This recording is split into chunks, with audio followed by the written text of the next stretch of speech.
Can you be properly fast on asphalt with long suspension travel? We are answering that question from the saddle of the Triumph Tiger 900 Rally Pro. Stay tuned!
.230, or rather 241 millimeters of suspension travel are available here.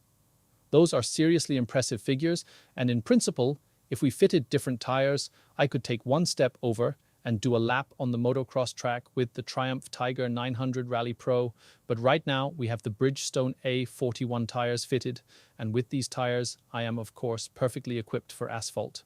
So what happens to the suspension? What happens to all that travel? The challenge is that we do not have an electronic suspension system here, but rather a high-quality mechanical setup. I adjusted the preload to get a reasonably good balance, which results in neutral, predictable handling. And once you're in the saddle, you very quickly notice that the chassis is solid, the suspension components are good, the handling via the wide handlebars, the throttle response, everything works really well. Still, you have to be careful not to put too much movement or too many impulses into the bike at the apex or when exiting a corner, so that the long suspension travel does not get the bike moving around, and so you can get on the throttle as early as possible. That was the challenge with motorcycles like the Triumph Tiger 900. What works really well from the saddle is sending the power to the rear wheel in a way that gives you a very clear feel for what is happening. The throttle control over the 108 horsepower is truly breathtaking. The engine revs in a linear way.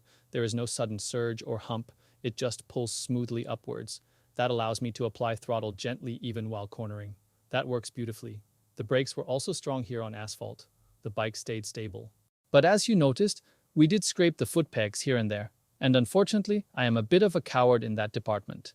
The moment I hear the pegs scraping, something in my brain sends a signal to the throttle hand, making it hesitate by about 20% or so, I guess. Sorry, folks. So for all the Triumph fans out there, my nervousness probably cost us a bit of lap time here due to the scraping foot pegs. Otherwise, I think there are very few bikes with a mechanical suspension, with this amount of travel, with this kind of ruggedness and comfort, that can still deliver this level of speed in this class. So I do believe it put down a good lap time. But have a look for yourselves in our 1000 PS hot lap leaderboard.